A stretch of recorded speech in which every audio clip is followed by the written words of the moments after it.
was stressed out.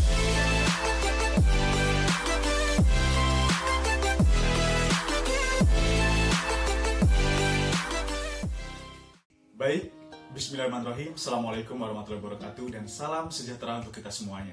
Yang kami hormati Ibu Dr. Selvi Budi Herpiastuti MSI selaku dosen pengampu mata kuliah Kepemimpinan Administrasi serta teman-teman seluruh Indonesia dimanapun teman-teman berada. Baik, izinkanlah kami dari kelompok 10 mempresentasikan materi kami terkait bagaimana kepemimpinan dengan kecerdasan spiritual. Menarik bukan?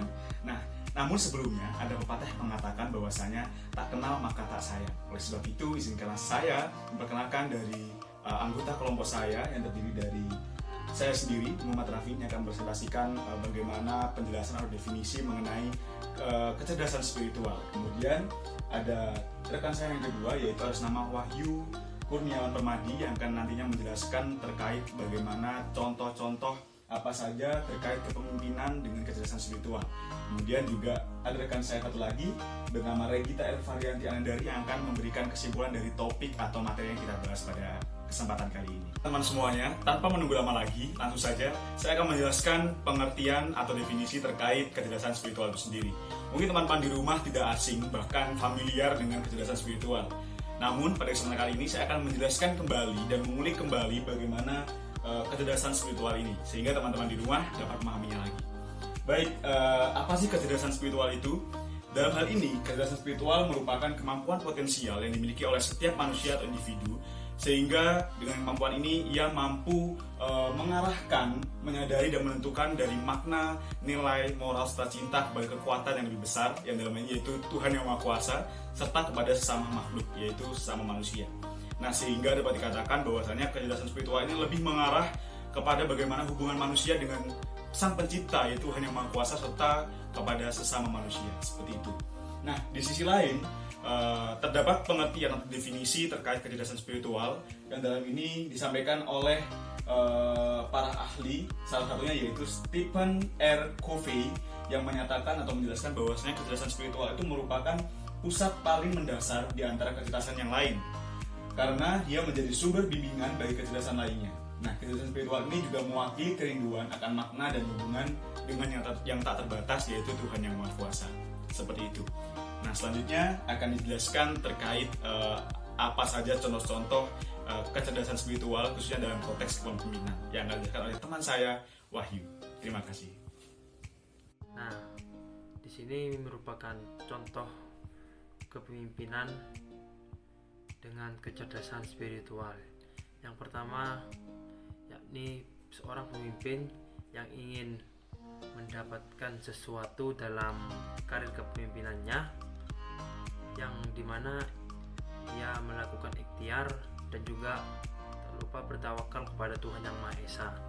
Dalam arti di sini seorang pemimpin ingin mengupgrade wilayahnya menjadi lebih baik lagi dengan melakukan beberapa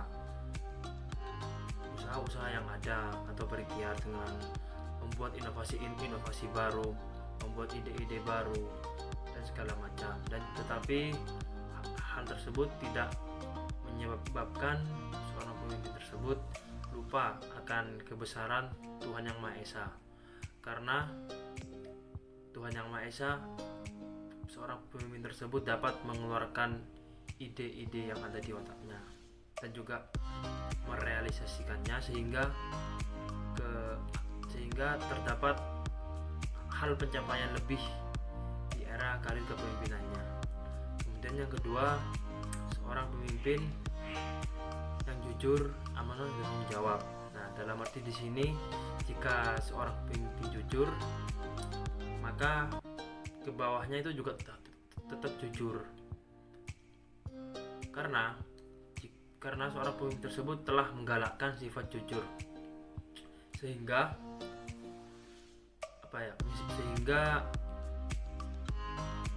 meminimalisir terjadinya KKN. Mengapa? Kita ambil contoh aja, misal ada dana turun dari pusat. Nah, seorang pemimpin tersebut melakukan transparansi kepada masyarakat dengan cara memasang baliho-baliho di sudut-sudut kota maupun di ujung-ujung kota yang isinya transparansi dana. Dalam arti masyarakat juga bisa melihat bahwa dana dari wilayah tersebut digunakan untuk apa. Kemudian harus amanah. Seorang pemimpin itu harus dapat menjadi penyambung lidah warganya, karena pemimpin tersebut dipilih oleh warganya sendiri dan juga bekerja untuk warganya, bukan untuk memperkaya diri. Yang terakhir adalah tanggung jawab. Nah, tanggung jawab di sini berarti pemimpin tersebut harus dapat mempertanggungjawabkan kepemimpinannya kepada masyarakat. Misal proyek-proyeknya apakah dapat meningkat kesejahteraan atau malah meningkatkan ketidaksejahteraan masyarakatnya, yang bisa kita sebut memperkaya diri. Tentu saja seorang pemimpin tidak boleh seperti itu. Seorang pemimpin harus membuat proyek-proyek di mana proyek tersebut harus yang tujuan utamanya untuk meningkatkan kesejahteraan warganya. Kemudian yang ketiga, berkolaborasi dengan tokoh-tokoh masyarakat dan juga tokoh-tokoh agama.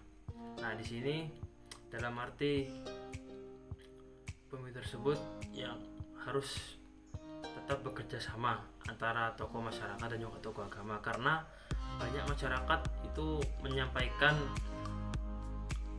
aspirasinya atau keluhannya kepada tokoh masyarakat, bukan kepada pemimpinnya langsung. Oleh karena itu ya, pemimpin harus terus berkolaborasi dengan tokoh-tokoh masyarakat yang ada di wilayah tersebut agar dapat mengetahui akar permasalahan yang ada dan dapat diselesaikan dengan cara kekeluargaan. Kemudian seorang pemimpin harus dekat dengan tokoh agama, karena di sini tokoh agama perannya selain memberikan doa-doa kepada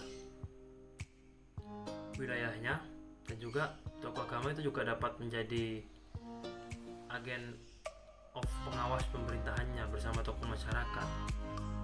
Jika diawasi oleh tokoh-tokoh tersebut, maka pemimpinnya akan berpikir panjang untuk melakukan kesalahan, misal kesalahan korupsi,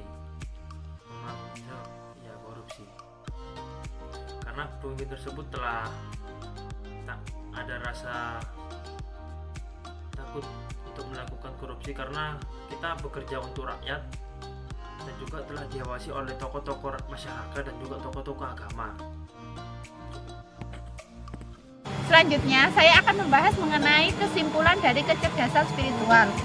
Dari pembahasan di atas, dapat diambil kesimpulan bahwa kecerdasan spiritual adalah kecerdasan yang dimiliki oleh setiap manusia untuk dapat memberikan makna, nilai, dan tujuan dalam hidupnya, serta meningkatkan motivasi dalam bekerja. Karena tujuannya adalah untuk ibadah dan mengabdikan diri kepada Sang Maha Pencipta. Orang yang memiliki kecerdasan spiritual adalah orang yang dalam hidupnya bersikap mudah memaafkan, saling introspeksi diri, terbuka, dan mau mencoba hal-hal yang baru dalam kehidupan berkeluarga maupun berorganisasi. Contoh dari kecerdasan spiritual dalam kehidupan sehari-hari adalah ketika kita melaksanakan ibadah, selalu membantu sesama, dan selalu memiliki jiwa sosial. Kecerdasan spiritual dapat memberikan manfaat kepada diri kita, yaitu menjadikan kita lebih bijak dalam menanggapi sesuatu atau menyelesaikan masalah. Sekian dari penjelasan yang kelompok kami berikan. Apabila terdapat kesalahan maupun kekurangan dalam materi, kami mohon maaf yang sebesar-besarnya. Wassalamualaikum warahmatullahi wabarakatuh.